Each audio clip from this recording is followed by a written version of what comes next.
Hello everyone, कैसे हो सभी। आई होप सभी अच्छे होंगे। देखो, आज अपने डिस्कस करने वाले हैं सॉलिड स्टेट फिजिक्स का जो हमने सेक्शन फर्स्ट डिस्कस किया था उसके कुछ क्वेश्चन डिस्कस करेंगे यहाँ पे। जो हमने सेक्शन फर्स्ट डिस्कस किया था सॉलिड स्टेट फिजिक्स का लगभग कंप्लीट था। उसका जो कुछ डायरेक्ट मैं क्वेश्चन डिस्कस करने वाला हूँ। लगभग हमारे पास में अभी 16 क्वेश्चन है, इसमें 16 क्वेश्चन मैं डिस्कस करने वाला हूँ। और इसके अलावा एक प्रॉपर असाइनमेंट होगा जो आज शाम तक टेलीग्राम ग्रुप में अपलोड हो जाएगा। ठीक है, टेलीग्राम ग्रुप में एक पीडीएफ अपलोड हो जाएगी, प्रॉपर असाइनमेंट होगा सेक्शन फर्स्ट से रिलेटेड, जिसमें गेट के, नेट के, जस्ट के सारे पीवाईक्यू होंगे और कुछ एक्स्ट्रा क्वेश्चन भी उसमें हो सकते हैं। ठीक है, और 16 क्वेश्चन में यहाँ पे डिस्कस करूंगा। फिर एक असाइनमेंट अपलोड होगा जो टेलीग्राम ग्रुप में अपलोड होगा, और उस असाइनमेंट का भी मैं वीडियो सॉल्यूशन डिस्कस करूंगा। उस असाइनमेंट को पहले खुद सॉल्व करना, इन 16 क्वेश्चन को देखने के बाद में उस असाइनमेंट को खुद सॉल्व करना, सॉल्व करके देखना उसका तुम्हारा क्या क्या आंसर आ रहे हैं। जब मैं वीडियो सॉल्यूशन अपलोड कर दूंगा तो वीडियो सॉल्यूशन से तुम मैच कर सकते हो यदि कोई भी आंसर तुम्हारा नहीं आ रहा। ठीक है, तो यहाँ पे देखो सबसे पहला क्वेश्चन क्या है हमारे पास में। जो सबसे पहला क्वेश्चन है वो ये है, for simple cubic crystal. Simple cubic crystal है, find the ratio of intercept on the 3 axis by 1 2 3 plane. ये कह रहा है रेशियो ऑफ इंटरसेप्ट निकालो on the 3 axis by 1 2 3 plane. तो 1 2 3 जो प्लेन है हमारे पास में, जिसकी मिलर इंडिसेस 1 2 3 है, वो 1 2 3 प्लेन क्या इंटरसेप्ट ड्रॉ करेगा। ठीक है, एक 1 2 3 प्लेन है हमारे पास में, मतलब एच के एल की वैल्यू हमारे पास में 1 2 3 है। एच के एल ये वैल्यू हमारे पास में कितनी है, 1 2 3। और हमें क्या निकालना है, इंटरसेप्ट निकालना है। ये जो 1 2 3 प्लेन है कितनी इंटरसेप्ट बनाएगा। अब हमें पता है, यहाँ पे एक फॉर्मूला पता है हमें, O A O B O C equal to a by h b by, cubic है तो यहाँ पे ए ही लिख लो, ए बाय के ए by H K L.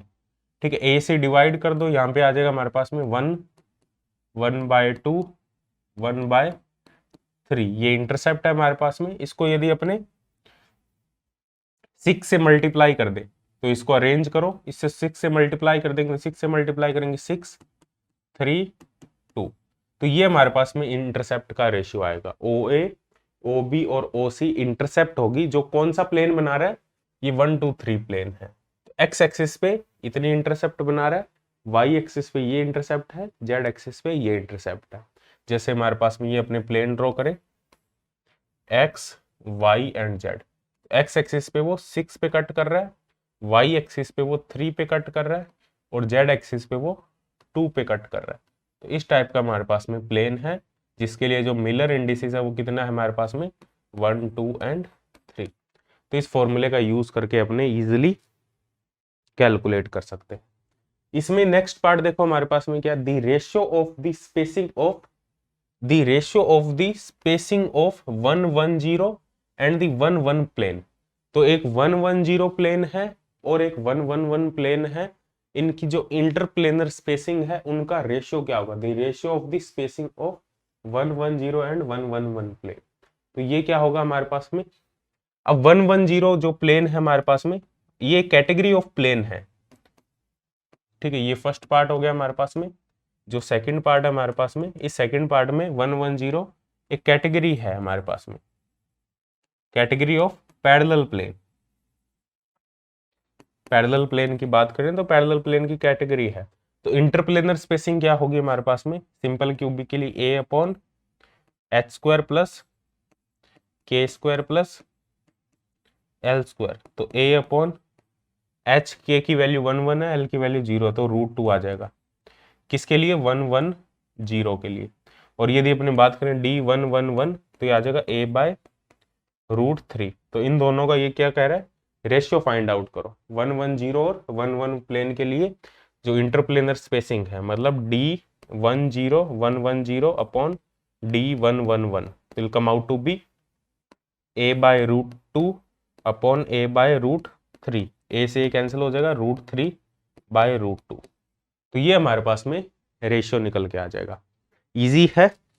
Next हमारे पास में है, इसमें देखो नेक्स्ट पार्ट क्या है हमारे पास में, the ratio of nearest neighbour distance to next nearest neighbour distance. अब सिंपल क्यूबिक की बात करें तो सिंपल क्यूबिक में हमारे पास में थर्ड पोर्शन क्या है, ये सिंपल क्यूबिक स्ट्रक्चर है। तो सिंपल क्यूबिक में नियरेस्ट नेबर और सेकंड नियरेस्ट नेबर कौन से डिस्टेंस पे होते हैं, नियरेस्ट नेबर तो इसको एटम माने तो नियरेस्ट नेबर तो ए डिस्टेंस पे होगा, और ये जो एटम होगा ये सेकंड नियरेस्ट नेबर होगा, और ये √2a डिस्टेंस पे होगा। तो इन दोनों का रेशियो क्या होगा, a/√2a, तो ये आएगा 1/√2। ठीक है, नियरेस्ट नेबर और सेकंड नियरेस्ट जो नेबर है हमारे पास में उन दोनों का रेशियो। तो ये हमारे पास में फर्स्ट क्वेश्चन था, काफी इजी क्वेश्चन था, कुछ भी नहीं था इस क्वेश्चन में, फर्स्ट क्वेश्चन में। ठीक है, अब अपने डिस्कस करते हैं नेक्स्ट क्वेश्चन। देखो नेक्स्ट क्वेश्चन क्या है, ये हमारे पास में नेक्स्ट क्वेश्चन है, क्वेश्चन नंबर सेकंड। फटाफट से इसको एक बार देखो, पढ़ो, इसको सॉल्व करके देखो क्या आ रहा है। क्वेश्चन सेकंड है हमारे पास में, sodium transform from body centred cubic to, जो सोडियम है वो body centred cubic to hexagonal close packed crystal structure में ट्रांसफॉर्म किया जाता है 23 केल्विन पर।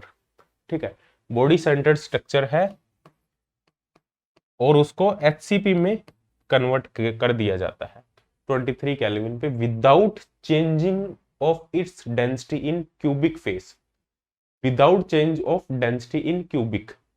ठीक है, डेंसिटी को बिना चेंज किए हुए, डेंसिटी सेम है, और जो हमारे पास में A है यहाँ पे जो क्यूबिक के लिए वो है 4.23 Armstrong, and in hexagonal close packed face C/A का जो रेशियो है वो हमें गिवन है 1.63।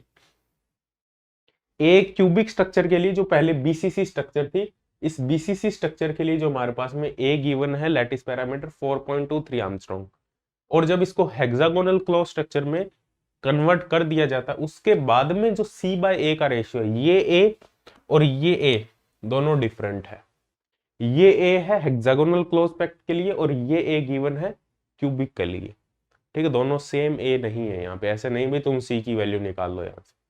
ठीक है, find the lattice constant, lattice constant find out करना इन हेक्सागोनल क्लोज पैक्ट स्ट्रक्चर, मतलब यहाँ पे हमें A की वैल्यू फाइंड आउट करनी है हेक्सागोनल क्लोज पैक्ट स्ट्रक्चर में।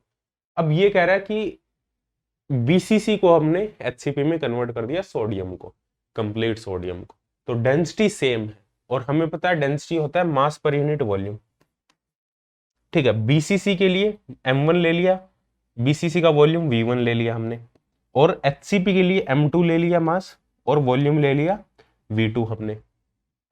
दोनों सेम है, और हमें पता है मास भी सेम है, क्योंकि कंप्लीट जो सोडियम था, जो BCC था, उसको कंप्लीट HCP में कन्वर्ट कर दिया, कोई मास का तो लॉस नहीं हुआ।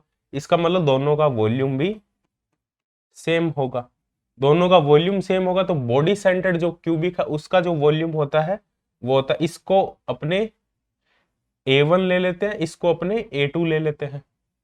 जो A1 है वो सिंपल, जो BCC उसके लिए लैटिस पैरामीटर हमने अलग अलग ले लिए ताकि उसमें कोई कंफ्यूजन ना हो। तो ये आ जाएगा A1 क्यूब, BCC का जो वॉल्यूम होता है वो होता है A1 क्यूब, और HCP का जो वॉल्यूम होता है वो हमारे पास में क्या होता है, इसका जो फॉर्मूला है मैंने निकलवाया भी हुआ है तुम्हें। HCP का जो वॉल्यूम होता है हमारे पास में वो होता है 3√2A2 क्यूब, 3√2A2 क्यूब, ये हमारे पास में फॉर्मूला होता है। और हमें क्या फाइंड आउट करना है, A2 की हमें वैल्यू फाइंड आउट करनी है, A1 की हमें वैल्यू गिवन है, तो A2 क्यूब कितना आ जाए, A1 क्यूब ओवर 3√2।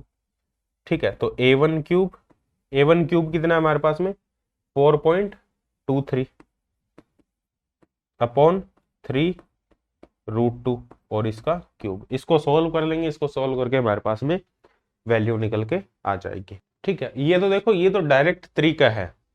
एक कई बार देखो ये वॉल्यूम का तुम्हें ये फॉर्मूला याद रखना पड़ेगा, लेकिन कई बार वॉल्यूम का हमें जो फॉर्मूला याद होता है वो ये वाला याद होता है, जो HCP का जो वॉल्यूम होता है, ये वॉल्यूम का फॉर्मूला तुम्हें याद रखना पड़ेगा। वो होता है हमारे पास में 3 मैं लिख देता हूँ जो वॉल्यूम का फॉर्मूला मैंने थ्योरी लेक्चर में भी निकलवाया था।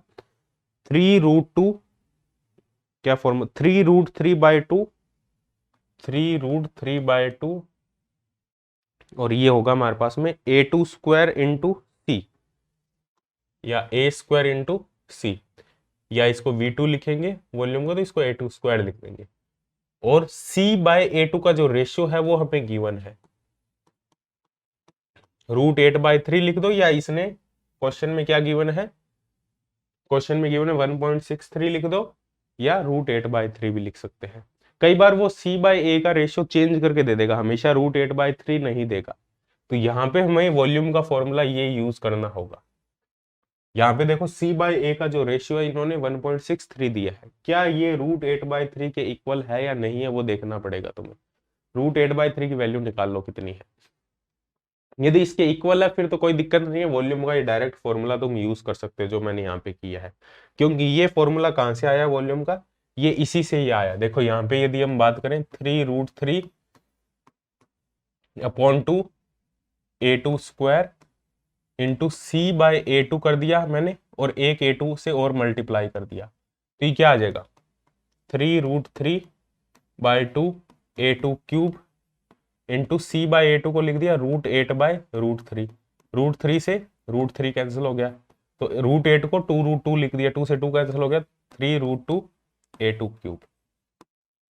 तो ये फॉर्मूला मैंने यूज किया है यदि c/a का रेशियो √8/3 है। यदि नहीं यह है ये, यदि ऐसा नहीं गिवन है, हमें कुछ और गिवन है, तो तुम्हें ये वाला फॉर्मूला यूज करना पड़ेगा। और यदि c/a का रेशियो √8/3 ही गिवन है तुम्हें, तो डायरेक्ट ये फॉर्मूला भी तुम यूज कर सकते हो। ठीक है, अब वो तुम्हें देखना पड़ेगा कि वो क्वेश्चन में c/a का रेशियो क्या दे रहा है। अब c/a का रेशियो यदि तुम्हें दिख रहा है भाई √8/3 है, फिर तो कोई दिक्कत नहीं है। यदि √8/3 नहीं है तो जनरल फॉर्मूला वॉल्यूम का, तुम जनरल फॉर्मूला यही याद रखोगे HCP का। HCP जो यूनिट सेल है उसके वॉल्यूम का ये फॉर्मूला होगा। तो नेक्स्ट अपने डिस्कस करते हैं जो नेक्स्ट क्वेश्चन है हमारे पास में, find the Miller indices, find the Miller indices for the plane in each of the following set which intercept at, ये इंटरसेप्ट हमें गिवन है, मिलर इंडिसेस फाइंड आउट करने हैं। मिलर इंडिसेस क्या होते हैं, H K L A/OA B/OB C/OC। ठीक है, तो A/OA कितना है फर्स्ट केस में 3A, B/3B C/2C, A से A कैंसिल हो गया, B से B 1/3 1/3 1/2, किससे मल्टीप्लाई करें इसको, 6 से मल्टीप्लाई कर दो तो 2 2 3, तो ये आ जाएगा फर्स्ट की जो मिलर इंडिसेस आ जाएगी 2 2 3। बाकी इन दोनों के लिए तुम कैलकुलेट कर लेना। A to B इन्फिनिटिव, इनके लिए मैं बता देता हूँ क्या होगा। इनके लिए होगी हमारे पास में जो मिलर इंडिसेस 2 1 0 और 1 2 1, 2 1 0 फर्स्ट के लिए होगी, सेकंड के लिए 2 1 0 और थर्ड के लिए होगी हमारे पास में 1 2 1, 2 1 0 और 1 2 1। आराम से कैलकुलेट कर लोगे, ये वाला फॉर्मूला यूज करना है, ये वाला फॉर्मूला यूज करके मिलर इंडिसेस कैलकुलेट कर सकते हो। सिंपल है, कुछ भी नहीं है। डिस्कस करते हैं नेक्स्ट क्वेश्चन। नेक्स्ट क्वेश्चन देखो क्या है, इसको सॉल्व करो नेक्स्ट क्वेश्चन को। The distance between the adjacent atomic plane in CaCO3 is, जो एटॉमिक प्लेन के बीच की जो डिस्टेंस है, एडजेसेंट जो एटॉमिक प्लेन है CaCO3 के लिए, वो 0.3 नैनोमीटर है। The smallest Bragg scattering for 0.03 nanometre X-ray is, वो हमें बताना है।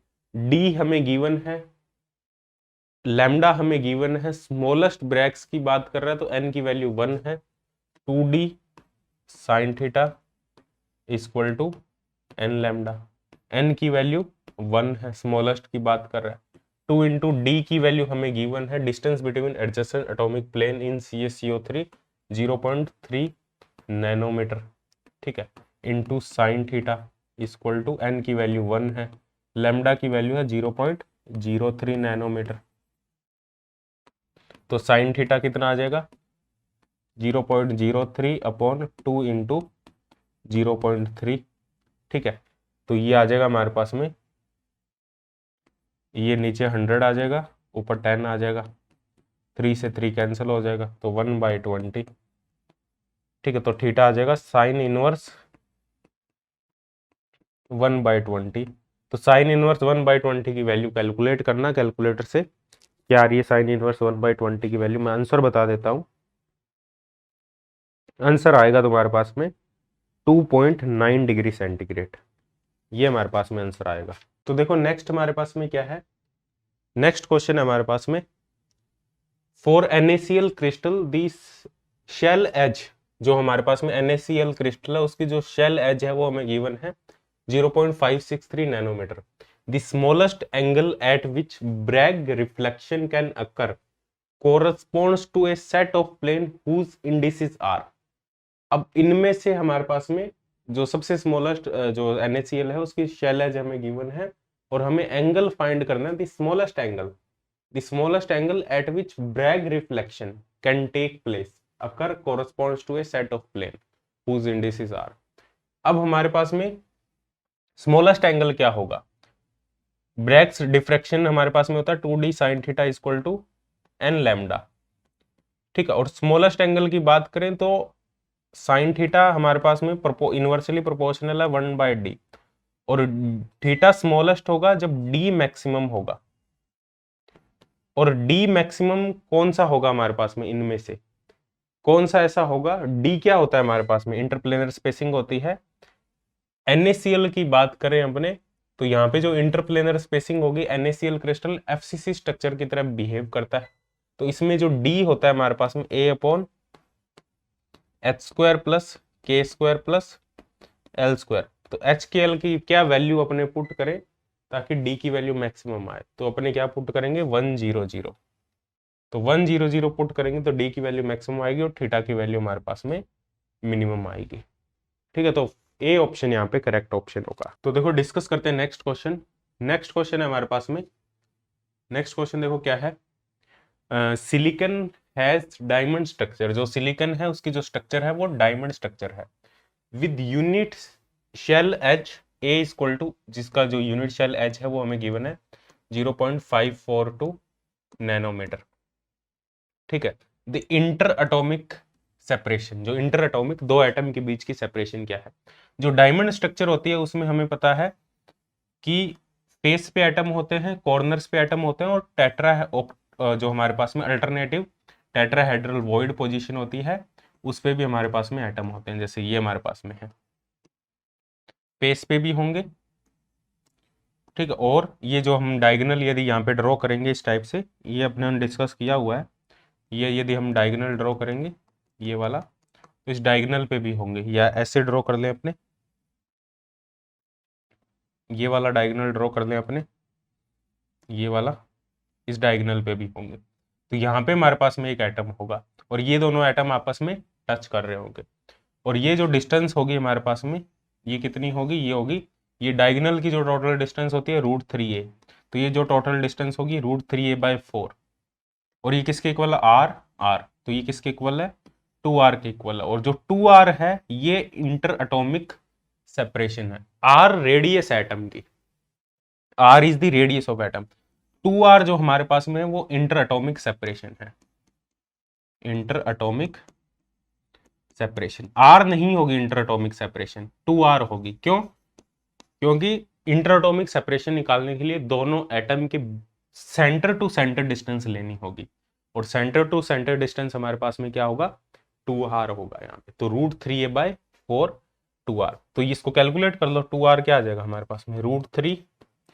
a कितना है हमारे पास में, a हमें गिवन है 0.542/4, तो इसको जब सोल्व करोगे come out to be 0.234 nanometre.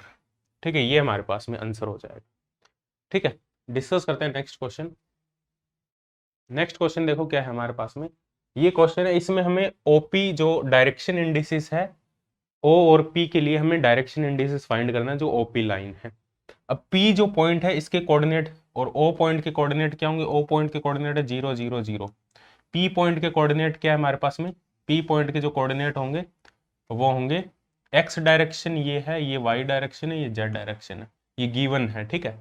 X direction में कितना चले, ए चले, वाई डायरेक्शन में कितना चले, ए चले, जेड डायरेक्शन में कितना चले, इस पॉइंट तक पहुंचने के लिए a/2 डिस्टेंस चले, क्योंकि ये मिड में है, हाफ में है, ठीक है। तो इन दोनों का डिफरेंस ले लो, तो हमारे पास में जो ओपी वेक्टर है उसके जो हमारे पास में इंटरसेप्ट आ जाएंगे, डायरेक्शन इंडिसेस आएगा, वो क्या आएगा हमारे पास में a/2, a से डिवाइड कर दो इसको तो 1 1 1/2, 2 से मल्टीप्लाई कर दो तो ये आ जाएगा हमारे पास में 2 2 1, तो हमारे पास में ये आ जाएगा डायरेक्शन इंडिसेस 2 2 1।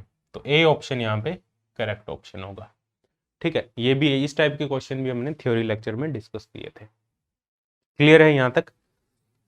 ए ऑप्शन यहाँ पे करेक्ट ऑप्शन होगा। डिस्कस करते हैं नेक्स्ट क्वेश्चन। एक सेकंड, नेक्स्ट क्वेश्चन में देख लेता हूं कौन सा है। हाँ, नेक्स्ट क्वेश्चन ये है हमारे पास में। नेक्स्ट क्वेश्चन है, a simple cubic crystal with lattice parameter AC, जिसका लैटिस पैरामीटर AC है, undergoes a transition into tetragonal structure with lattice parameter, जो हमें रिलेशन गिवन है टेट्रागोनल ट्रांजिशन, एक हमारे पास में सिंपल क्यूबिक क्रिस्टल है जिसका लैटिस पैरामीटर AC है, इसको कन्वर्ट किया हमने tetragonal structure with lattice parameter, tetragonal structure में इसको कन्वर्ट किया है जिसका लैटिस पैरामीटर AT और BT हमारे पास में है √2 AC, और C हमारे पास में है, CT हमारे पास में है 2 AC। AC है क्यूबिक के लिए और AT BT और CT है हमारे पास में टेट्रागोनल जो स्ट्रक्चर है जिसमें हमने सिंपल क्यूबिक को कन्वर्ट किया है। Below a certain temperature the ratio of the interplanar spacing of 101 plane for the cubic and tetragonal structure.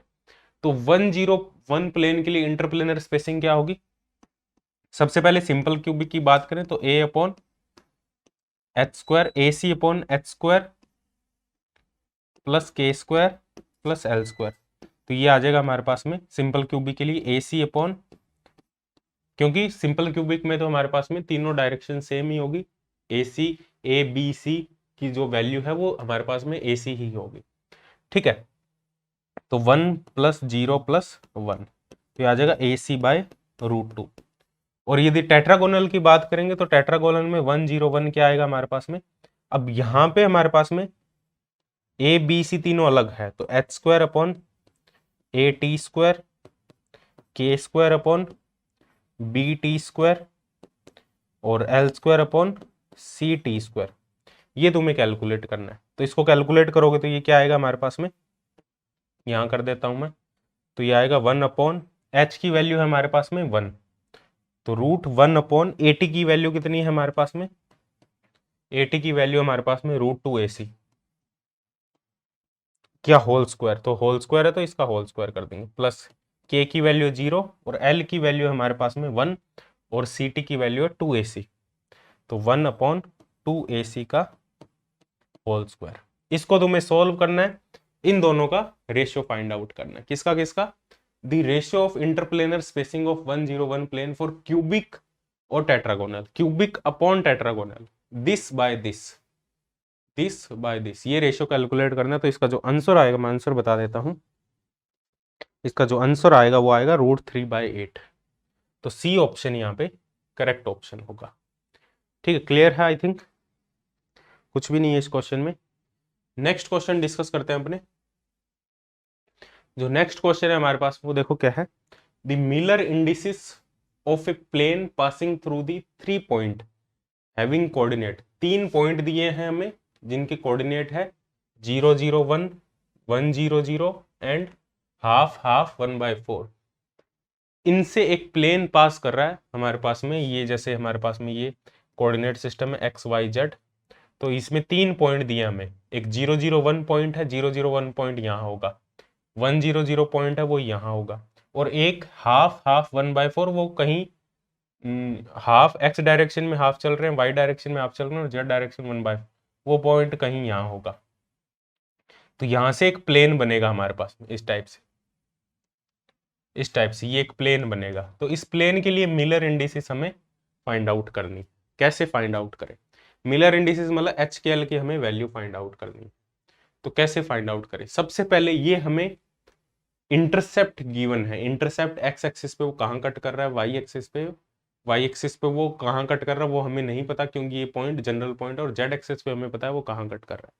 तो सबसे पहले तो हमें क्या करना पड़ेगा यहाँ पे, इस टाइप के क्वेश्चन में मिलर इंडिसेस कैलकुलेट करने के लिए सबसे पहले तुम्हें जो प्लेन है उसकी इक्वेशन कैलकुलेट करनी पड़ेगी। तो प्लेन की इक्वेशन क्या होगी? Equation of plane, equation of plane, plane की जो इक्वेशन होती है हमारे पास में वो क्या होती है, x अपॉन उसका intercept OA plus y upon उसका इंटरसेप्ट y डायरेक्शन में क्या इंटरसेप्ट है, प्लस z अपॉन उसका इंटरसेप्ट OC इक्वल टू 1। ये हमारे पास में जनरल फॉर्मूला होता है किसी प्लेन की इक्वेशन का। और हमें पता है जो OA है और OB है और OC है हमारे पास में वो क्या है, A by H, B by K, C by L। ये हमारे पास में है A by H, B by K and C by L। Miller indices plane passing through 3 point, हमें सिर्फ 3 पॉइंट दिए हैं। तो यहाँ पे OA की जगह अपने क्या पुट कर सकते हैं, x अपॉन OA की जगह पुट कर सकते हैं A by H plus y upon KY upon B plus OC की जगह पुट कर दिया C बाय L, तो LZ upon C equal to 1। ये हमारे पास में एक इक्वेशन आ जाएगी। यहां से हमें क्या कैलकुलेट करना है, अब ये 3 पॉइंट है, ये तीनों पॉइंट इस इक्वेशन को सेटिस्फाई करेंगे। ये तीनों पॉइंट जो है 0 0 1 1, क्योंकि ये इस प्लेन के ऊपर है, तीनों पॉइंट इस प्लेन के ही पॉइंट है, तो ये तीनों पॉइंट इसको सेटिस्फाई करेंगे। तो यहां इन तीनों की वैल्यू पुट कर देंगे अपने। तो सबसे पहले अपने बात करें, एक सेकेंड, आई थिंक ये विजिबल है ना। सबसे पहले अपने बात करें 1 0 0 1 0 0 पॉइंट की बात करें, तो 1 0 0 पॉइंट अपने यहां पुट कर देंगे HX upon A, KY upon B, LZ upon C। तो HX upon A, KY upon B, LZ upon C equal to 1। तो 1 0 0 पुट कर देंगे तो X की वैल्यू 1 पुट कर देंगे, H upon A equal to, ये तो 0 हो जाएगा, ये भी 0 हो जाएगा, ये 1 आ जाएगा, तो H आ जाएगा हमारे पास में A। ठीक है, सेकंड पॉइंट है हमारे पास में 0 0 1, यही है सेकंड पॉइंट। देखो 0 एक 1 0 0 हो गया, एक 0 0 1 हो गया, तो 0 0 1 पॉइंट के लिए आ जाएगा L upon C equal to 1, तो L आ जाएगा हमारे पास में C। ठीक है, और हमारे पास में कौन सा पॉइंट है, हाफ हाफ 1/4, तो हाफ हाफ 1/4 से क्या आ जाएगा हमारे पास में, हाफ हाफ 1/4। तो यहां से देखो क्या आ जाएगा, H अपॉन A, X की जगह आ जाएगा हमारे पास में हाफ, ठीक है, plus K upon B, Y की जगह आ जाएगा half, plus L upon C, और Z की जगह आ जाएगा हमारे पास में 1/4 इक्वल टू 1। ठीक है, तो ये आ जाएगा H upon A plus K upon B, 2 को अपने उधर ले गए, ठीक है, तो L upon 2C equal to 2। H की वैल्यू A पुट कर देंगे, L की वैल्यू C पुट कर देंगे इस इक्वेशन से। H की वैल्यू A पुट कर दिया हमने, H की वैल्यू A पुट करेंगे 1 K बाय B, और L की वैल्यू अपने पुट कर देंगे C, तो 1/2 इक्वल टू 2 आ जाएगा हमारे पास में। L की वैल्यू C पुट कर दिया हमने, तो K by B equal to 2 minus 1 minus half, तो ये आ जाएगा हाफ, तो K बाय B आ जाएगा हमारे पास में हाफ, तो K क्या आ जाएगा B/2। तो H की L तीनों की वैल्यू आ गई, H है A, L है C और K है B/2।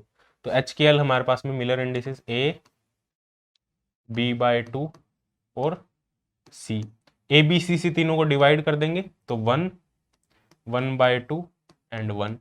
अब इसको एक ऐसे टर्म से मल्टीप्लाई करना है ताकि नीचे कोई टर्म ना रहे, इंटीजर की फॉर्म में इसको कन्वर्ट करना है, तो 2 से मल्टीप्लाई कर देंगे 2 1 2, तो ये हमारे पास में मिलर इंडिसेस होगा 2 1 2।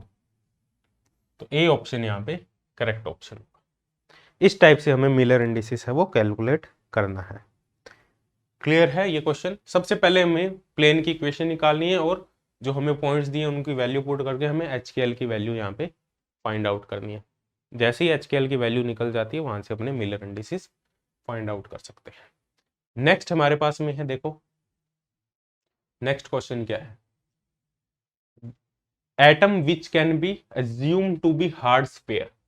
एटम है जिसको हार्ड स्फीयर अपने कंसीडर कर रहे हैं, ऑफ रेडियस r, जिसकी रेडियस r है, are arranged in an FCC lattice. एक FCC लैटिस है हमारे पास में जिसपे फेस पे एटम होंगे और कॉर्नर्स पे एटम होंगे। ये FCC लैटिस है जिसमें फेस पे एटम होंगे और कॉर्नर्स पे एटम होंगे। ठीक है, यहाँ फेस पे भी होंगे, कॉर्नर्स पे भी होंगे। तो इसकी रेडियस कितनी है, कैपिटल R, और हार्ड स्फीयर है विद लैटिस कॉन्स्टेंट A, इसका लैटिस कॉन्स्टेंट A है, such that each atom touches it's nearest neighbour, और नियरेस्ट नेबर के साथ में टच कर रहा है जैसे FCC में होता है। Take the centre of one of atom as origin, another atom of radius small r, एक दूसरा एटम लिया हमने स्मॉल r रेडियस का, is to be accommodated at the position, इस पोजीशन में हमने एक डिफरेंट एटम ले लिया 0a/2 0, without distorting the lattice, the maximum value of r/r, ये हमें फाइंड आउट करना है। तो यहाँ पे नेक्स्ट पेज पे कर देता हूँ इसको मैं। देखो हमने क्या किया, यहाँ पे एक हमारे पास में FCC स्ट्रक्चर थी, ये वाली हमारे पास में FCC स्ट्रक्चर है।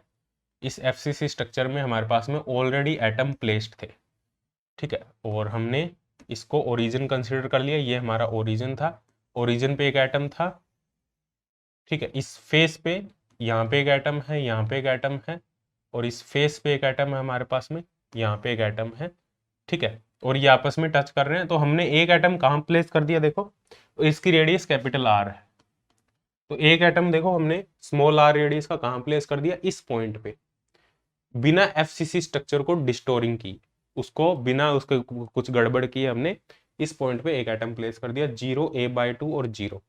तो 0a/2 0 ये वाली पोजीशन, यदि x एक्सिस की बात करें, ये x एक्सिस है, ये y एक्सिस है, ये z एक्सिस है, तो 0a/2 0 ये पॉइंट होगा 0a/2 0। तो इस पॉइंट पे एक और एटम प्लेस कर दिया। तो इस नीचे वाले सरफेस की बात करें, इस सरफेस की, तो ये सरफेस कैसा दिखाई देगा, नीचे वाला जो सरफेस है वो कुछ ऐसा दिखाई देगा। इस पे कॉर्नर्स पे एटम है, फेस पे ये एटम है, यहाँ कॉर्नर्स पे एक एटम है, यहाँ कॉर्नर्स पे एक एटम है, यहाँ कॉर्नर्स पे एक एटम है, और ये नियरेस्ट नेबर है हमारे पास में जो आपस में टच कर रहे हैं। तो यहाँ पे एक एटम, यहाँ पे थोड़ी सी खाली जगह थी, ये आपस में टच नहीं कर रहे क्योंकि ये नियरेस्ट नेबर नहीं है, they are second nearest neighbour, ये नियरेस्ट नेबर नहीं है। तो यहाँ पे एक एटम हमने प्लेस कर दिया इस टाइप से, जिसकी रेडियस है स्मॉल r, ठीक है, इसकी रेडियस है कैपिटल R। तो r/r का हमें, small r by capital R का हमें रेशियो कैलकुलेट करना है। तो कैसे कैलकुलेट होगा, अब ये जो डिस्टेंस है, ये वाले डिस्टेंस है a, ये a डिस्टेंस है, ठीक है, तो हमें पता है ये है 2r प्लस 2 कैपिटल R, और ये किसके इक्वल है, a के इक्वल है। तो यहां से हमारे पास में r प्लस r क्या आ जाएगा, a/2 के इक्वल। ये क्लियर है यहाँ से। और यहां से देखो हमें क्या फाइंड करना, r/r का रेशो, तो हमें a यहां से रिमूव करना पड़ेगा, और ये r है, ये भी r है, ये भी r है, ये भी r है, तो 4r इक्वल टू किसके इक्वल है, 4r इक्वल है √2a के। तो a कितना आ जाएगा, 4r/√2, तो a आ गया 4r/√2। तो इसमें वैल्यू पुट कर दो, तो ये आ जाएगा हमारे पास में, यहां कर देता हूं मैं, r प्लस r, a की जगह अपने पुट कर देंगे 4r/√2/2, तो 2 से ये 2 कैंसिल हो जाएगा, तो ये आ जाएगा 2r/√2, तो ये आ जाएगा √2r, √2r आ गया। तो r प्लस r आ गया हमारे पास में √2r माइनस r, तो यहां से r/r क्या आ जाएगा, √2, एक सेकेंड, √2r, √2 माइनस 1, √2 की वैल्यू होती है हमारे पास में 1.41 माइनस 1, तो आ जाएगा 0.41, तो ये हमारे पास में आंसर आ जाएगा, ठीक है, यहाँ पे जो वैल्यू आ जाएगी वो आ जाएगी 0.41। इस टाइप से हम इसको सॉल्व कर सकते हैं। एक बार मैं आंसर चेक कर लेता हूँ इसका। 0.41 ही आ रहा है क्या? हाँ 0.41, ये इसका करेक्ट ऑप्शन होगा। ठीक है, ऐसे ही डिस्कस करते हैं नेक्स्ट क्वेश्चन। ये क्वेश्चन नंबर, आई थिंक ये क्वेश्चन नंबर कौन सा है, क्वेश्चन नंबर नहीं लिखा मैंने। हाँ, इन सिंपल क्यूबिक लैटिस क्या कह रहा है, in simple cubic lattice the ratio of D100, D110 और D111। सिंपल क्यूबिक की बात करें तो 100 भी अलाउड होता है, यदि रिफ्लेक्शन की बात करें 110 भी अलाउड होता है और 111 भी अलाउड होता है हमारे पास में। तो इनका यदि हम रेशियो फाइंड आउट करें तो D क्या होता है हमारे पास में, D होता है सिंपल क्यूबिक के लिए A/h² plus k² plus l²।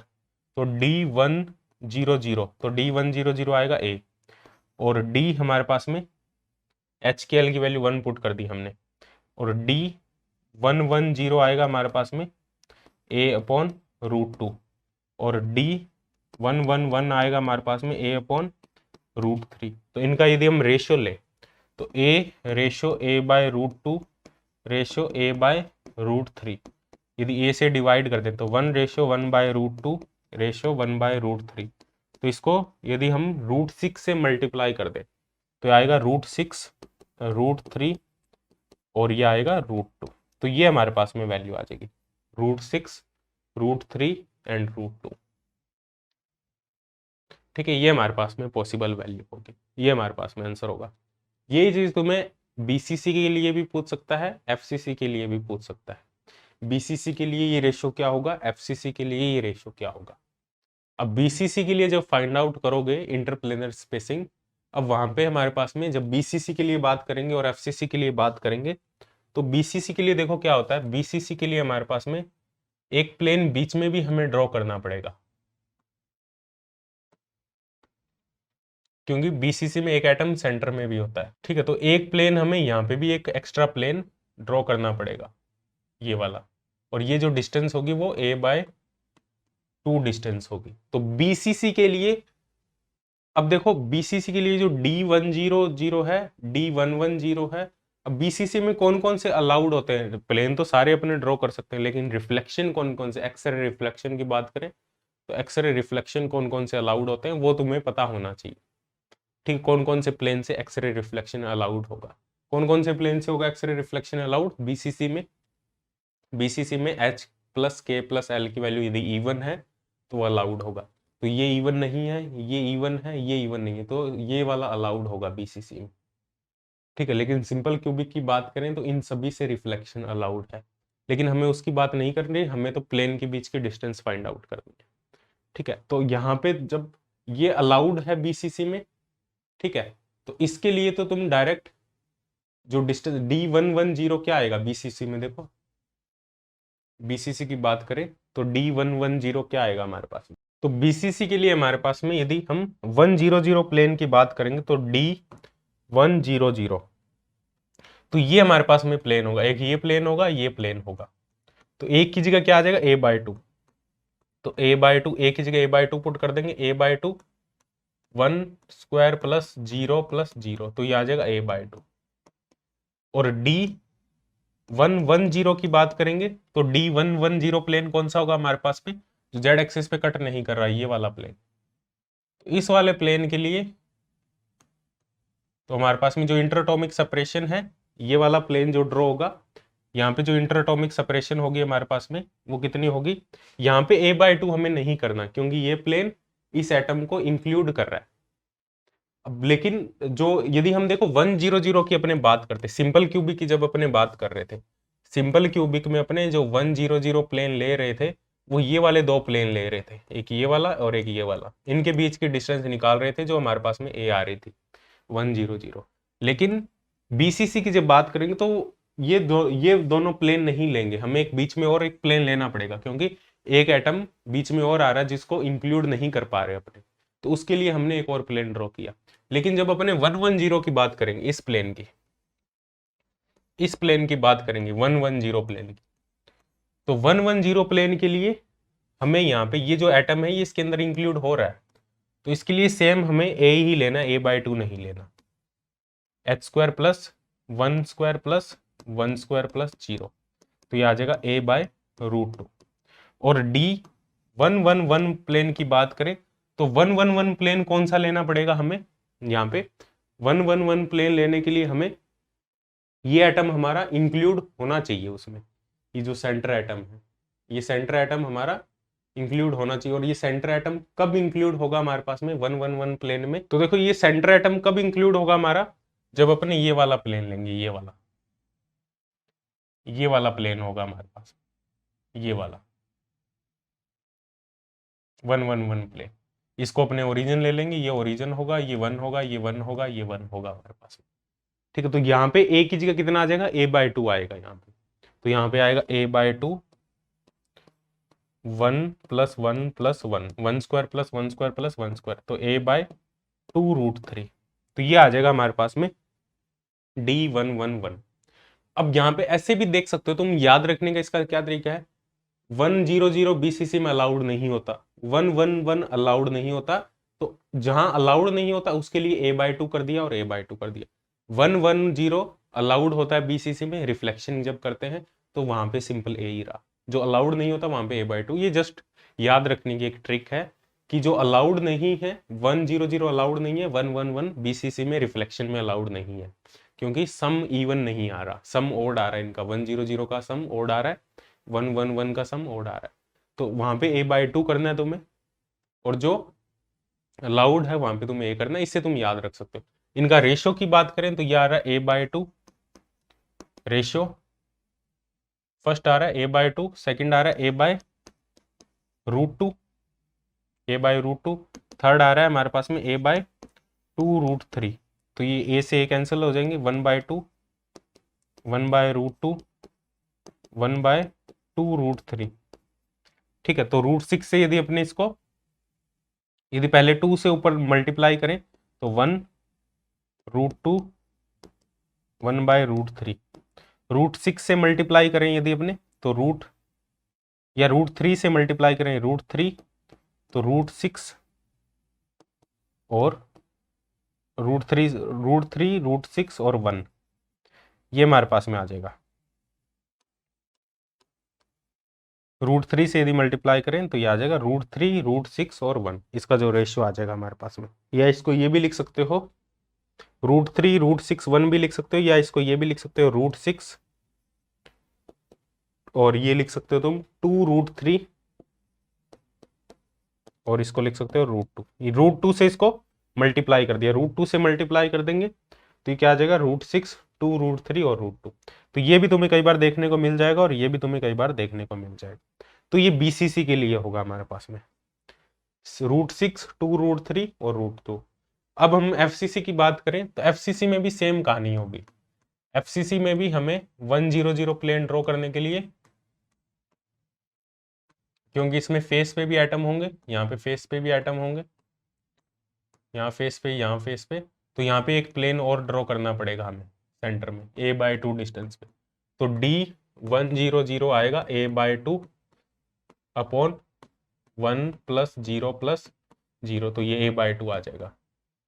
और D110 की बात करेंगे तो D110 भी यहाँ पे अलाउड नहीं है। D110 ये वाला प्लेन, इस वाले प्लेन में भी अपने क्या करेंगे, अब यहाँ पे भी हमें क्या करना पड़ेगा, यहाँ पे ये जो प्लेन लेंगे इसमें जो हमारे पास में फेस पे एटम है, ये वाले फेस पे एटम वाले जो अब यहाँ पे देख सकते हो, देखो ये FCC है हमारे पास में। जब ये प्लेन लेंगे अपने BCC में ये काम चल गया था, ये वाला प्लेन जब लेंगे तो फेस वाले एटम कवर नहीं हो रहे, फेस वाले एटम कवर नहीं हो रहे। तो इस प्लेन को थोड़ा सा हमें आगे लेना पड़ेगा। कहां लेना पड़ेगा इस प्लेन को, इस प्लेन को हमें यहां लेना पड़ेगा, यहां, ताकि जो फेस वाले एटम है ये वाले, ये एटम ये कवर हो सके, ये वाले एटम इस प्लेन में। तो a/2 डिस्टेंस पे हमें लेना पड़ेगा, ताकि वो उसके अंदर जो हम यूनिट सेल ले रहे हैं उसके अंदर कुछ भी ना आए। तो ये भी a/2 डिस्टेंस पे हमें लेना पड़ेगा। तो ये आएगा a/2 अपॉन √2, तो ये आ जाएगा a/2 √2। ऐसे ही 1 1 1 की बात करेंगे तो यहां हमें D 1 1 1 की बात करेंगे तो यहां पे हम पूरा ले सकते हैं इस टाइप से, यहां हमें हाफ लेने की जरूरत नहीं है। यहाँ हाफ क्योंकि सेंटर में कोई भी बॉडी डायगोनल पे कोई भी एटम नहीं आ रहा तो हाफ लेने की जरूरत नहीं, यहाँ पे अपने पूरा ले सकते ए अपॉन रूट 3। अब इसको याद रखने का ये भी तरीका है कि 100 बीसीसी एफसीसी में अलाउड नहीं है बाय रिफ्लेक्शन, 110 भी एफसीसी में अलाउड नहीं है, क्योंकि या तो सभी ओड होने चाहिए या सभी इवन होने चाहिए। तो 100 में ओड भी है इवन भी है, 110 में ओड भी है इवन भी है, लेकिन 111 में सभी ओड है तो ये अलाउड है।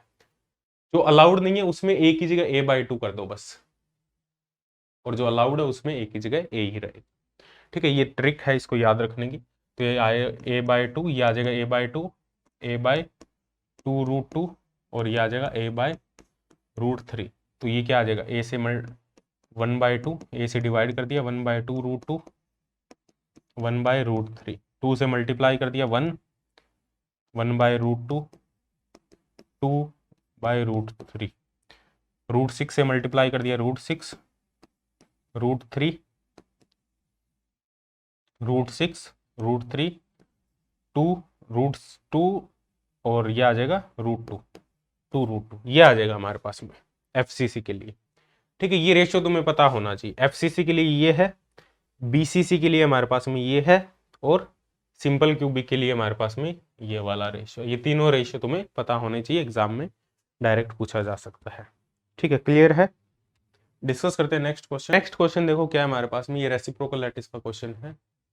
सिंपल क्वेश्चन है, the primitive translation vector of a hexagonal space lattice हमें गिवन है, ए बी और सी हमें गिवन है। Volume of primitive unit cell, ये जो परमिटिव ट्रांसलेशन वेक्टर है इनसे हमें वॉल्यूम कैलकुलेट करना है, और reciprocal primitive reciprocal lattice vector हमें कैलकुलेट करना है। तो वॉल्यूम की बात करेंगे तो वॉल्यूम क्या होगा, ए डॉट बी क्रॉस सी, ये वॉल्यूम हुआ। ये वॉल्यूम अपने इजीली कैलकुलेट कर सकते हैं मैट्रिक्स फॉर्म करके, ए डॉट बी क्रॉस सी, तो a/2, a/16 जे कैप 0, ठीक है, माइनस a/2, a/16 0, और ये आ जाएगा हमारे पास में सी वेक्टर है हमारे पास में c 0 0 c के कैप। तो ये आ जाएगा, इसका वॉल्यूम इजीली कैलकुलेट कर सकते हो। ये है plus minus plus minus plus, तो यहां से कैलकुलेट कर लो।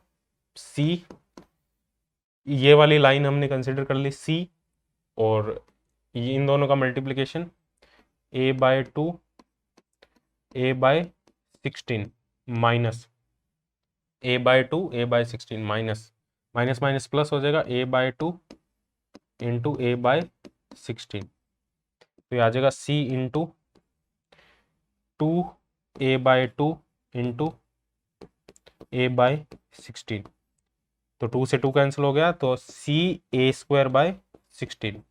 ये हमारे पास में सिंपल प्रिमिटिव यूनिट सेल का वॉल्यूम आ जाएगा। एक बार मैं आंसर चेक कर लेता हूँ, तो वॉल्यूम आएगा हमारे पास में, हाँ, ca²/16।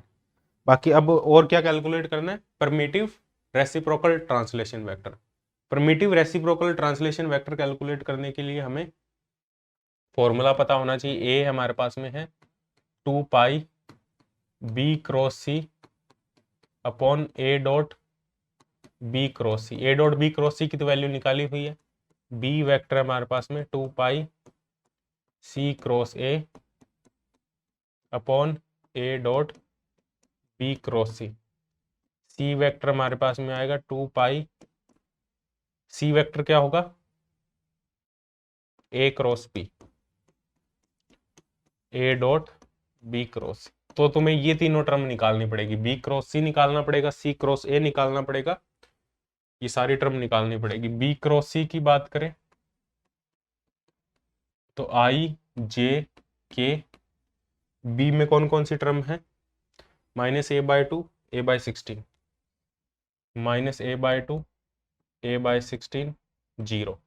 सी में कौन कौन सी टर्म है, 0 0 सी। तो ये क्या आ जाएगा हमारे पास में, आई सी a/16 -0 माइनस जे -a/2 सी -0 प्लस के 0। ठीक है, तो ये आ जाएगा हमारे पास में CA/16 आई कैप माइनस माइनस प्लस हो जाएगा प्लस CA/2 जे कैप। तो CA/2 कॉमन ले लिया तो ये आ जाएगा i cap by 8 plus j cap. ठीक है, ये आ जाएगा हमारे पास में B क्रॉस C। तो ए वेक्टर क्या आ जाएगा हमारे पास में, ए वेक्टर आ जाएगा हमारे पास में 2 पाई CA/2 I cap plus I cap by 8 J cap upon जो हमारे पास में A डॉट B क्रॉस क्या है CA²/16, CA²/16, C से C कैंसिल हो जाएगा, A से एक A कैंसिल हो जाएगा, तो ये आ जाएगा 2 पाई बाय A बच गया नीचे, 2 पाई बच गया, और 2 है 16 है, 16 ऊपर चला जाएगा, 2 नीचे आ जाएगा हमारे पास में, ये वाला 2 था ये नीचे चला जाएगा, 16 ऊपर चला जाएगा, तो ये 8 रह जाएगा, और साथ में आ जाएगा हमारे पास में i cap by 8 plus j cap. तो ये आ जाएगा 2 पाई बाय A, 8 को अंदर मल्टीप्लाई कर दो, आई प्लस 8J। तो ये हमारे पास में A वेक्टर आ जाएगा, प्रिमिटिव जो ट्रांसलेशन वेक्टर है, सॉरी जो रेसिप्रोकल ट्रांसलेशन वेक्टर है वो ये आ जाएगा। ठीक है, ऐसे ही B निकालना C निकालना, मैं डायरेक्ट लिख दूं, B और C की वैल्यू कैलकुलेट कर लोगे। B और C की जो वैल्यू आएगी B वेक्टर की वो आएगी हमारे पास में, अंदर मल्टीप्लाई कर देना 2 पाई बाय A को, तो -2 pi by A I cap, ठीक है, plus 16 pi by A J cap. ये B वेक्टर आएगा हमारे पास में। और C वेक्टर की बात करें, C वेक्टर आएगा हमारे पास में 2 पाई बाय C के कैप। ठीक है, ये हमारे पास में A, B और C की वैल्यू निकल के आ जाएगी। ठीक है, A वैल्यू ये होगी, ये B वैल्यू होगी, कैसे निकालनी है वो मैंने तुम्हें बता दिया A निकाल के, तो B और C भी तुम इसी टाइप से निकाल सकते हो। देखो डिस्कस करते हैं नेक्स्ट क्वेश्चन। नेक्स्ट क्वेश्चन हमारे पास में देखो क्या है, नेक्स्ट क्वेश्चन है the molecular weight of rock salt. Rock salt है हमारे पास में, एक सिंपल क्यूबिक है जिसका मोलिकुलर वेट हमें गिवन है 58.5। मोलिकुलर वेट को अपने MO से लिख देते हैं 58.5 kg पर किलोमोल, पर किलोमोल है, ठीक है, पर किलोमोल, एक मोल नहीं है, किलो मोल है, 10⁻³ मोल में, 10⁻³ मोल में हमारे पास में जो हमारे पास में रॉक साल्ट है उसका जो वॉल्यूम है वो, सॉरी जो मास है, जो हमारे पास में मोलिकुलर वेट है उसका वो 58.5 kg है। ठीक है, और एंड इट्स डेंसिटी, और उसकी जो डेंसिटी है हमारे पास में वो है, रो से लिख देते हैं 2.16 इंटू 10⁻³ kg पर मीटर क्यूब, और इसकी जो डेंसिटी है वो ये गिवन है हमें। ठीक है, calculate the grating space, calculate the grating space मतलब interplanar spacing of rock salt. Rock salt के लिए इंटरप्लेनर स्पेसिंग हमें कैलकुलेट करनी है। तो यहाँ पे जो फॉर्मूला है ये मैंने थ्योरी लेक्चर में नहीं लिखवाया था, लेकिन यहाँ पे ये फॉर्मूला मैं तुम्हें लिखवा देता हूँ, और काफ़ी इंपॉर्टेंट फॉर्मूला है। तो हमारे पास में एक रिलेशन है, ये सिर्फ क्यूबिक स्ट्रक्चर के लिए ही अलाउड होगा ये फॉर्मूला, क्यूबिक स्ट्रक्चर के लिए। क्या फॉर्मूला है हमारे पास में, हमारे पास में जो एक फॉर्मूला है वो फॉर्मूला यहाँ पे लिख देता हूँ मैं, काफ़ी इंपॉर्टेंट फॉर्मूला है ये। तो यहाँ पे देखो एक फॉर्मूला याद रखना है तुम्हें, क्या फॉर्मूला है, ये सिर्फ क्यूबिक स्ट्रक्चर के लिए ही है। फॉर्मूला है हमारे पास में n/a³ equal to Na capital MA upon rho, ये हमारे पास में फॉर्मूला होगा। कैपिटल M में नीचे आएगा, रो ऊपर आएगा, रो ऊपर आएगा, कैपिटल MA नीचे आएगा हमारे पास। अब यहाँ पे जो n है, ये वाला n, ये है effective number of atom, effective atom, और Na अवोगाद्रो संख्या है, रो डेंसिटी है, और जो Ma है वो है एटॉमिक मास, ये AMU में है, एटॉमिक मास इन AMU, AMU यूनिट में है। तो ये फॉर्मूला अपने यहाँ पे यूज कर सकते हैं। ठीक है, इस फॉर्मूले का यूज करेंगे तो हमारे पास में n/a³, a निकालना है हमें, n/a³ Na/ma, Na/ma। अब हमें जो मास गिवन है, कौन सा मास गिवन है, देखो रॉक साल्ट का जो मास गिवन है वो किलो मोल के लिए हमें मोलिकुलर वेट गिवन है, लेकिन हमें एटॉमिक मास नहीं गिवन, हमें मोलिकुलर वेट गिवन है। मोलिकुलर वेट कितना है, मोलिकुलर वेट है 58.5 kg पर किलो मोल, मतलब 10⁻³ मोल का जो वेट है वो कितना है 58.5 kg। एक मोल मतलब 10 टू पावर पर किलो मोल की बात कर रहे हैं ना, मतलब 10⁻³ मोल का जो वेट है वो इतना है। एक मोल का वेट कितना होगा, एक मोल का जो वेट होगा वो होगा हमारे पास में 58.5 अपॉन 10⁻³ kg। और एक मोल में नंबर ऑफ पार्टिकल कितने होते हैं 6.023 इंटू 10⁻26। तो 6.02 इंटू 10⁻26 पार्टिकल का जो वेट होगा वो होगा 58.5 इंटू 10⁻³ kg। और एक पार्टिकल का वेट कितना होगा, एक पार्टिकल का वेट होगा 58.5 इंटू 10⁻³ इंटू 6.02 इंटू 10⁻26। तो इसको जब कैलकुलेटर से कैलकुलेट करोगे ये कितना आ जाएगा, इसको कैलकुलेट करो फटाफट से। इसका आंसर मैं बता देता हूँ मोबाइल से करके एक बार। इसका जो आंसर आएगा, एक सेकंड में कैलकुलेटर से कैलकुलेट कर देता हूँ इसको।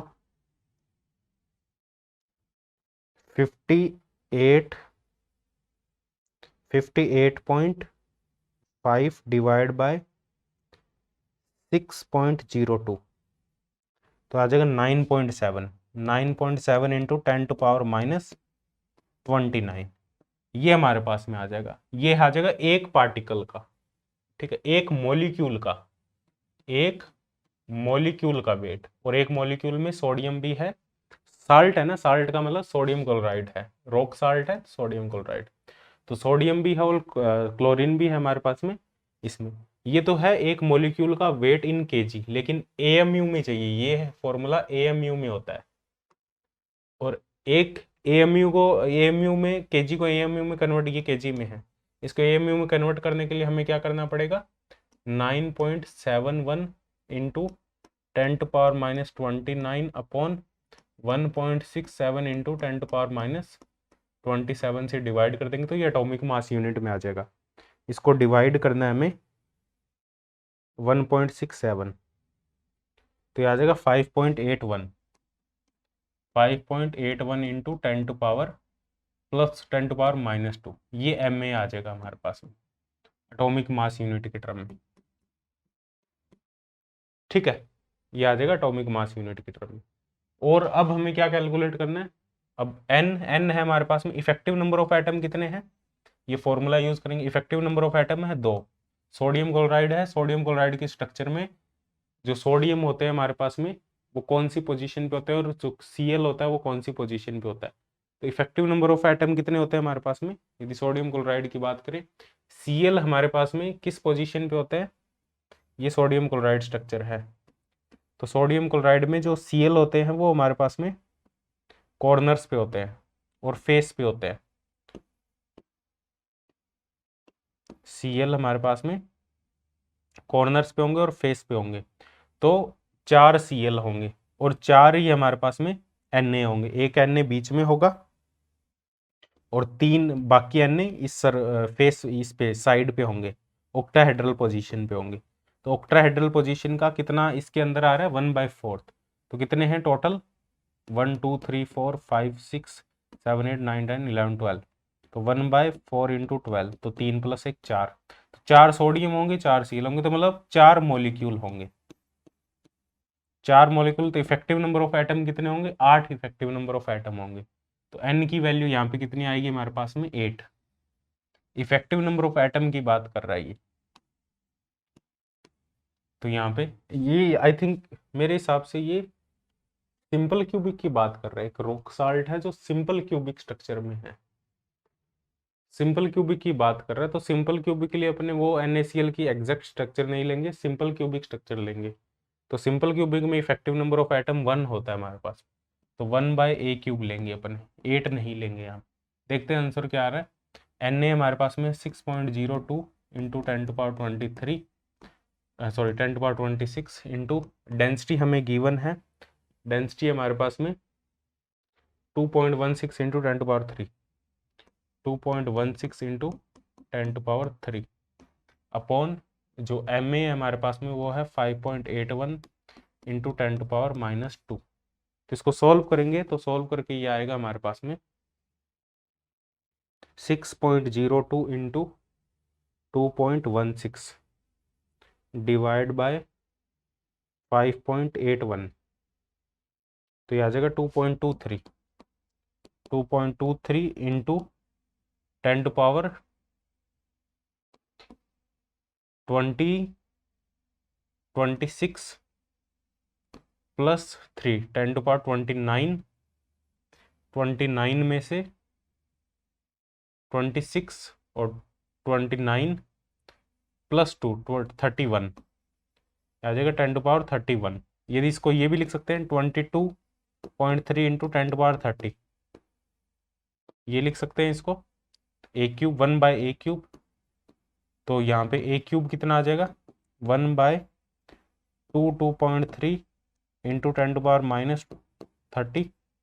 तो ये आ जाएगा, इसका a निकालना है तो 1/1⁻⁻³ कर देंगे, तो ये आ जाएगा आर्मस्ट्रॉन्ग में आ जाएगा ये आंसर 1/22.3, तो ये आएगा 0.04484, इसकी पावर 1/3।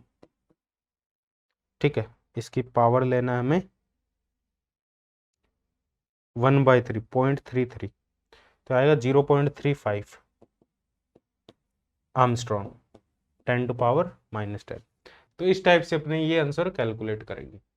नेक्स्ट अपने देखो using this value of lattice constant, ये लैटिस कांस्टेंट की वैल्यू यूज करना है। Calculate the lattice constant, sorry using this value of lattice constant calculate the wavelength, ये नहीं आएगा calculate the lattice constant, calculate the wavelength of X ray in second order if the angle of diffraction हमें given है। X ray की wavelength हमें यहाँ पे calculate करनी है। तो वेवलेंथ कैसे कैलकुलेट करेंगे, वेवलेंथ कैलकुलेट करने के लिए हमें 2d sin theta equal to n lambda करना पड़ेगा। सेकेंड ऑर्डर की बात कर रहे हैं तो n की वैल्यू 2 हो जाएगी। d हमने अभी फाइंड आउट किया है 0.35 आर्मस्ट्रॉन्ग, ठीक है, और थीटा हमें गिवन है 29 डिग्री। ठीक है, सारी वैल्यू पुट करके लैम्डा की यहाँ पे वैल्यू तुम निकाल सकते हो। ठीक है, थीटा गिवन है यहाँ पे, सॉरी 26 है थीटा, 29 नहीं है, 26 डिग्री सेंटीग्रेड है। ये वैल्यू तुम यहाँ पे वेवलेंथ की वैल्यू यहाँ पे कैलकुलेट कर सकते हो। ठीक है, उसके बाद में नेक्स्ट अपने नेक्स्ट क्वेश्चन डिस्कस करते हैं। जो नेक्स्ट क्वेश्चन है हमारे पास में, देखो नेक्स्ट क्वेश्चन है the X ray powder photograph of cubic substance take with copper K alpha radiation, FCC है ये हमारे पास में, लैम्डा है 1.54 angstrom, show diffraction line at Bragg's angle, जो डिफ्रैक्शन लाइन हमें इन ब्रैग्स एंगल पे मिल रही है 12.3 डिग्री, 14.2 डिग्री, 20.4 डिग्री, 24.1 डिग्री, इन पे हमें ब्रैग्स लाइन मिल रही है। Determine the Miller indices of all the line and size of the cubic unit cell, सभी लाइंस के लिए हमें मिलर इंडिसेस कैलकुलेट करनी, हमें एंगल गिवन है, और एक्सरे हमारे पास में जिसके लिए वेवलेंथ हमें गिवन है। तो वेवलेंथ गिवन है, अलग अलग एंगल्स गिवन है, डिफ्रैक्शन लाइन अलग अलग एंगल पे मिल रही है हमें। ठीक है, तो हमें अलग अलग एंगल पे मिल रही है, इसका मतलब अलग अलग प्लेन से हमारे पास में डिफ्रैक्शन हुआ है। तो 2d sin थीटा, यही फॉर्मूला है हमारे पास में, 2d sin theta equal to n lambda. ठीक है, n की वैल्यू हमारे पास में अलग अलग हो सकती है, यदि अपने ऑर्डर की बात करें, यहाँ पे कोई ऑर्डर की बात कर रहा है वो the X ray powder cubic take the radiation Bragg's angle, अलग अलग एंगल है हमारे पास में। ठीक है। यदि डी की बात करें तो डी होगा हमारे पास में ए अपॉन एच स्क्वायर प्लस के स्क्वायर प्लस एल स्क्वायर। तो यहां से हमारे पास में क्या आ जाएगा, 2a upon root H square plus के square plus L square sine theta equal to n lambda. अब देखो डी सेम हमारे पास में डी, ये जो डी की वैल्यू है वो डिफरेंट होगी, इसका मतलब एच के एल की वैल्यू डिफरेंट होगी। डी की वैल्यू डिफरेंट किस वजह से होगी, क्योंकि एच के एल की वैल्यू हर एक प्लेन के लिए डिफरेंट होगी, जिस प्लेन से एक्सरे डिफ्रैक्शन का। तो एच के एल और थीटा, क्योंकि वेवलेंथ तो सेम रहेगी, और जो एक्सरे डिफ्रैक्शन जो ऑर्डर है हमारे पास में वो भी यहाँ पे सेम रहेगा। ऑर्डर ऑर्डर की बात नहीं कर रहे, ऑर्डर चेंज नहीं हो रहा, ये हमारे पास में अलग अलग एंगल पे हमें डिफ्रैक्शन पैटर्न मिल रहा है, लेकिन जो हमें डिफ्रैक्शन मिल रहा है वो एक ही ऑर्डर का मिल रहा है। मैक्सिमा मिल रहा है तो मैक्सिमा, फर्स्ट ऑर्डर मैक्सिमा मिल रहा है तो फर्स्ट ऑर्डर मैक्सिमा मिल रहा है, सेकंड ऑर्डर मैक्सिमा मिल रहा है तो सेकंड ऑर्डर मैक्सिमा ही मिल रहा है, बट प्लेन अलग होने की वजह से एंगल अलग है। ठीक है, मैक्सिमा का ऑर्डर अलग नहीं है, लेकिन प्लेन एंगल अलग है। एंगल अलग किस वजह से है, क्योंकि प्लेन अलग है हमारे पास में, और प्लेन को कौन रिप्रेजेंट करेगा, एच के एल। तो यहाँ पे देख सकते हो साइन थीटा और एच के एल में एक रिलेशन है, sine theta is proportional to root H square plus के स्क्वायर प्लस एल स्क्वायर, ये हमारे पास में एक रिलेशन है। तो यहां से अपने यदि बात करें, ए नहीं पता हमारे पास में, यदि फर्स्ट ऑर्डर की बात करें तो n इक्वल टू 1 की बात करें तो ये आएगा हमारे पास में 2a upon h square plus के square plus L square equal to sine theta equal to lambda. यदि हमें a निकालना है, a हमें नहीं पता क्या है, a फाइंड आउट करना है, और एफसीसी स्ट्रक्चर है ये। एफसीसी स्ट्रक्चर के लिए हमें पता है, क्योंकि कॉपर के अल्फा है, copper K alpha FCC structure को रिप्रेजेंट करता है। जैसे NaCl है हमारे पास में, KCl हमारे पास में, ये सभी एफसीसी स्ट्रक्चर को रिप्रेजेंट करते हैं। एक का साइज बहुत बड़ा है, एक का साइज कम, तो ये हमारे पास में एफसीसी स्ट्रक्चर होगी लगभग। ठीक है, तो यहाँ पे हमारे एफसीसी स्ट्रक्चर के लिए हमारे पास में जो पॉसिबल HKL की वैल्यू हो सकती है। अब ये क्वेश्चन ऐसा नहीं आएगा एग्जाम में, ये सब्जेक्टिव टाइप का क्वेश्चन है, शो करना है हमें, बट इससे तुम्हें काफी कॉन्सेप्ट क्लियर होंगे तुम्हारे इस क्वेश्चन से। जो HKL की वैल्यू है वो FCC के लिए कहां से शुरू होती है, FCC स्ट्रक्चर की बात करें तो FCC के लिए हमारे पास में HKL की कौन कौन सी वैल्यू अलाउड है, कहां से शुरू होती है HKL की वैल्यू। क्या 100 अलाउड है, नहीं अलाउड, क्योंकि इसमें मिक्स है। 100 एक ओड है, 2 इवन है। 110 ये भी नहीं अलाउड, मिक्स है। 111 अलाउड है, तो सबसे पहली वैल्यू अलाउड है वो 111 अलाउड है। और इसके कोरस्पॉन्डिंग जो हमें पीक मिलेगी वो कौन सी मिलेगी, 12.3 डिग्री सेंटीग्रेड पे मिलेगी, क्योंकि एफसीसी स्ट्रक्चर है। जो एफसीसी में जो फर्स्ट पीक होगी वो 12.3 डिग्री सेंटीग्रेड पे होगी। तो यहाँ से ए निकाल सकते हो। वैसे तो इन्होंने क्वेश्चन में ए दिया नहीं है, लेकिन ए देना चाहिए इनको। हम कैसे आइडिया लगाएंगे भाई कि जो फर्स्ट पीक है वो HKL इक्वल टू 1 के कॉरस्पॉन्डिंग है, हमें आइडिया नहीं लगे। ए देना चाहिए, लेकिन अपने ए यदि कैलकुलेट करना हो तो इस टाइप से कैलकुलेट कर सकते। तो यहाँ से ए कैलकुलेट करने के लिए क्या करना पड़ेगा हमें, 2a अपॉन HKL की वैल्यू 1 पुट कर देंगे, 1 + 1 + 1 into sine 12.3 degree centigrade equal to lambda. Lambda हमें कितना गिवन है, 1.54 आर्मस्ट्रॉन्ग गिवन है। तो यहां से ए की वैल्यू हमारे पास में निकल के आ जाएगी।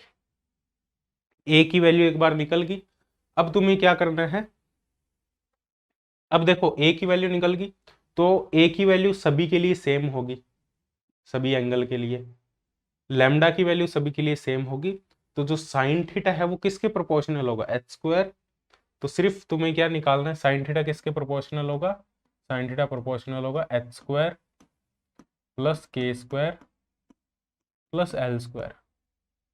तो एच स्क्वायर प्लस के स्क्वायर प्लस एल स्क्वायर क्या होगा, तो ये फॉर्मूला मोस्ट इंपॉर्टेंट फॉर्मूला, ये तुम्हें याद होना चाहिए। तो साइन स्क्वायर थीटा किसके प्रोपोर्शनल होगा, एच स्क्वायर प्लस के स्क्वायर प्लस एल स्क्वायर।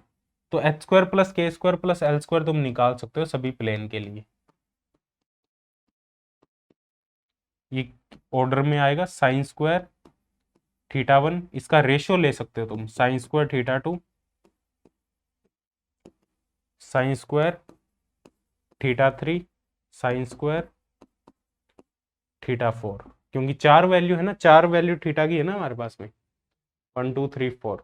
तो 4 ये एच के एच एच स्क्वायर प्लस के स्क्वायर प्लस एल स्क्वायर की 4 वैल्यू आ जाएगी तुम्हारे पास में, जो रेशियो में अपने निकाल सकते हैं। Exact value H square plus के स्क्वायर प्लस एल स्क्वायर की तुम एग्जैक्ट वैल्यू भी फाइंड आउट कर सकते हो, वो साइन स्क्वायर थीटा 1 प्लस साथ में ये वाली टर्म भी आएगी, 2a लैम्डा वाली टर्म भी आएगी। लेकिन यदि हम रेशियो की बात करेंगे तो 2a और लैम्डा वाली टर्म हमें लिखने की जरूरत नहीं है। रेशियो में सिर्फ हमें ये इनका रेशियो लेना पड़ेगा, क्योंकि a और लैम्डा की वैल्यू तो सभी के लिए सेम है ना। तो जब रेशियो लोगे तो ये टर्म तो कैंसिल ही हो जाएगी ऑटोमेटिकली, तो रेशियो में सिर्फ ये टर्म आ जाएगी। तो बस साइन स्क्वायर 12.3 कर दो और साइन स्क्वायर, इंपॉर्टेंट क्वेश्चन है ये, साइन स्क्वायर 14.2 कर दो। ऐसे सारी वैल्यू अपने कैलकुलेट कर लेंगे कैलकुलेटर से। तो कैलकुलेट करने के बाद में हमारे पास में जो आंसर आएगा, जो आंसर हमारे पास में निकल के आएगा, वो वैल्यू जो निकल के आएगी वो आएगी हमारे पास में पॉइंट्स में आएगी। ये तो भी करने की जरूरत नहीं है, ठीक है, एग्जाम में आ गया तो कैलकुलेटर यूज कर लेना। पॉइंट्स में वैल्यू निकल के आएगी हमारे पास में 0.04538, 0.060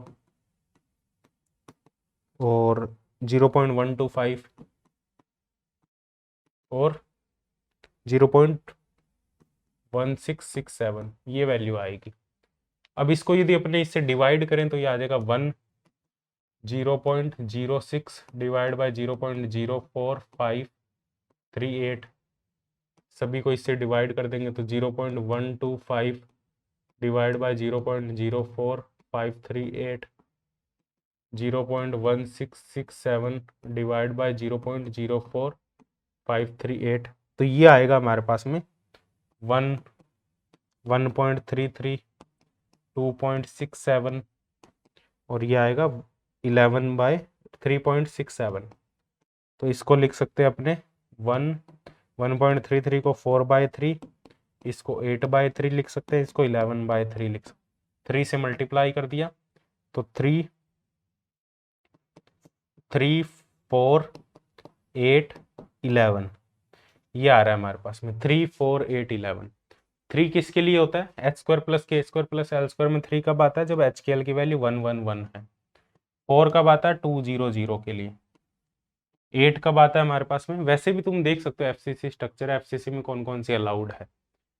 111 200, 8 कब आता है हमारे पास में, 8 आता है हमारे पास में 220 के लिए, ठीक है, 220 के लिए हमारे पास में 8 आता है। 11 कब आता है, 3 और 1 के लिए, सॉरी 3 स्क्वायर प्लस 3 स्क्वायर नहीं, 311 के लिए, 311 के लिए हमारे पास में 11 आएगा। तो ये 4 वैल्यू हमारे पास में एच के एल की वैल्यू पॉसिबल होगी। इस टाइप से अपने कैलकुलेट कर सकते हैं। नेक्स्ट क्वेश्चन देखो हमारे पास में क्या है, हाँ नेक्स्ट क्वेश्चन है हमारे पास में, the powder diffraction pattern of BCC crystal, ये इंपॉर्टेंट है, is recorded by using CUK alpha radiation of X ray of wavelength हमें गिवन है। If the 002 plane diffracted at 60 degree then lattice parameter A बताना हमें। यदि 002 प्लेन है वो diffract हो रहा है 60 डिग्री पे, एंगल भी गिवन है, 002 प्लेन है, इसका मतलब D निकाल सकते हो A upon h square plus के स्क्वायर प्लस एल स्क्वायर, तो ये आ जाएगा A अपॉन H कितना है हमारे पास में, H के 0 है तो 2 का होल स्क्वायर, तो ये A/2 आ जाएगा D, ठीक है। तो ये आ जाएगा 2D sine theta equal to n lambda, ठीक है। तो 2 into A/2 sine 60 equal to lambda, तो A की वैल्यू यहाँ से अपने कैलकुलेट कर सकते हैं। तो ए की वैल्यू आएगी यहाँ से हमारे पास में 3.08 आर्मस्ट्रॉन्ग, 3.08 आर्मस्ट्रॉन्ग। ये कैलकुलेट कर लेना, ये वैल्यू आएगी हमारे पास में। ठीक है, इजी है, कुछ भी नहीं है इसमें। नेक्स्ट देखो, इसी में ही हमारे पास में assuming the atomic mass of the constituent atom to be, जो एटॉमिक मास हमें गिवन है Ma, वो एटॉमिक मास ये गिवन है। The density of the crystal in unit of kg पर मीटर क्यूब। अब इसमें वही फॉर्मूला यूज कर लेंगे, n/a³ और ρNA/Ma, ये वाला फॉर्मूला यूज कर लेंगे, most important formula. Effective number of atom BCC crystal है, तो इफेक्टिव नंबर ऑफ एटम कितने होंगे, 2, तो 2/a³ ρNA/Ma। तो क्या फाइंड आउट करना है यहाँ पे फाइंड आउट करना है हमें डेंसिटी यहाँ से निकाल सकते हैं। डेंसिटी क्या आ जाएगी हमारे पास में, रो आ जाएगा हमारे पास में 2 × Ma/a³ × Na। इसको सॉल्व करना है तुम्हें। Ma की वैल्यू तुम्हें गिवन है, A की वैल्यू हमने यहाँ से निकाल ली, ये वैल्यू पुट करनी है। Na की वैल्यू जो हमारे पास में अवोगाद्रो संख्या है, अवोगाद्रो नंबर है, अवोगाद्रो नंबर क्या लेना है हमें, 6.023 × 10⁻26 लेना है, क्योंकि kg में गिवन है ना। यदि ये kg में गिवन है डेंसिटी, तो हमें अवोगाद्रो नंबर लेना है 6.02 × 10⁻26। और यदि ग्राम में होता तो अपने लेते 6.02 × 10⁻23। ये पॉइंट भी नोट कर लेना, दोनों यूनिट में कंफ्यूज हो सकते हो। अवोगाद्रो संख्या 10⁻23 कब लेंगे, जब ग्राम में, जब kg में हो तो 10⁻26 लेंगे। ठीक है, ये याद रखना। तो यहाँ पे जो आंसर आएगा हमारे पास में, वो आएगा 5.79 × 10⁻3 kg पर मीटर क्यूब। डिस्कस करते हैं नेक्स्ट क्वेश्चन। एक crystal belong to FCC lattice, एक क्रिस्टल है वो FCC लैटिस से बिलोंग कर रहा है। The size of the crystal क्या लिखा है, एक सेकंड में चेक कर लेता हूं इसको। The size of the crystal is 1 centimetre, ये नहीं है यहाँ पे, is 1 centimetre and unit cell dimension is 1 nanometre. एक क्रिस्टल है जो FCC लैटिस बना रहा है, ये क्रिस्टल है FCC लैटिस बना रहा है, और इसका जो साइज है वो 1 सेंटीमीटर है। मतलब क्रिस्टल एक हमारे पास में FCC लैटिस है, क्यूबिक लैटिस है, 1 सेंटीमीटर साइज है, और इसका जो एक यूनिट सेल है वो 1 नैनोमीटर का। इसके अंदर बहुत सारे यूनिट सेल होंगे, ठीक है, 3 डायमेंशन में, और एक यूनिट सेल की जो साइड है वो 1 नैनोमीटर है। ठीक है, और ये क्रिस्टल कंप्लीट 1 सेंटीमीटर साइज का है। F is the scattering factor. तो हमें क्या बताना है, फर्स्ट है number of atom in the crystal. Crystal के अंदर नंबर ऑफ एटम कितने होंगे, FCC लैटिस है तो सबसे पहले यूनिट सेल कितने होंगे, एक यूनिट सेल में 4 हमारे पास में नंबर ऑफ एटम होंगे, क्योंकि FCC है। FCC में इफेक्टिव नंबर ऑफ एटम कितने होंगे, effective number of atom in FCC 4 होंगे हमारे पास में। ठीक है, और यूनिट सेल कितने हैं, इफेक्टिव नंबर ऑफ एटम एक यूनिट सेल में होंगे 4, यूनिट सेल कितने होंगे, इसका टोटल वॉल्यूम, क्रिस्टल का टोटल वॉल्यूम कितना है, टोटल वॉल्यूम अपॉन, देखो यूनिट सेल कैसे निकालेंगे, नंबर ऑफ यूनिट सेल कैसे निकालेंगे, क्रिस्टल का टोटल वॉल्यूम 1 सेंटीमीटर क्यूब का cube upon number of unit cell की अपने बात कर रहे हैं, तो नंबर ऑफ यूनिट सेल निकलेंगे, यूनिट सेल का वॉल्यूम, यूनिट सेल है कि जो साइड है वो है 1 नैनोमीटर क्यूब, तो आ जाएगा ये मीटर में। यदि इसको कन्वर्ट करेंगे तो 1 सेंटीमीटर 10⁻² मीटर, तो 10⁻² क्यूब, 10⁻9 क्यूब, तो 10⁻6, 10⁻27, तो 10⁻27 ऊपर चला जाएगा, तो ये आ जाएगा 10⁻21। तो एक unit cell, number of unit cell कितने हैं 10⁻21, और एक यूनिट सेल में हमारे पास में इफेक्टिव नंबर ऑफ एटम कितने हैं 4, तो टोटल कितने हो जाएंगे 4 × 10⁻21 atom. The structure factor for 010 and 200 reflection are, 010 और 200 के लिए हमारे पास में स्ट्रक्चर फैक्टर क्या होगा, वो हमें यहाँ पे फाइंड आउट करना है। स्ट्रक्चर फैक्टर की जो वैल्यू होगी एफसीसी है, एफसीसी में हमें पता है या तो सभी ओड हो या सभी इवन हो, मिक्स में वो 0 हो जाता है, मिक्स के लिए 0 हो जाता है, या तो सभी ओड हो या सभी इवन हो। तो 010 में मिक्स है तो इसके लिए तो 0 होगा, 200 में सभी इवन है तो इसके लिए अलाउड होगा। और कितना होगा हमारे पास में स्ट्रक्चर फैक्टर कितना होगा, एम्पलीट्यूड हमारे पास में 4f होगा, स्ट्रक्चर फैक्टर कितना होगा 4 होगा हमारे पास में, क्योंकि एफसीसी में 4 टर्म आती है, 1 + 1 + 1 + 1, तो ये 4 होता है हमारे पास में, तो 4f होगा हमारे पास में।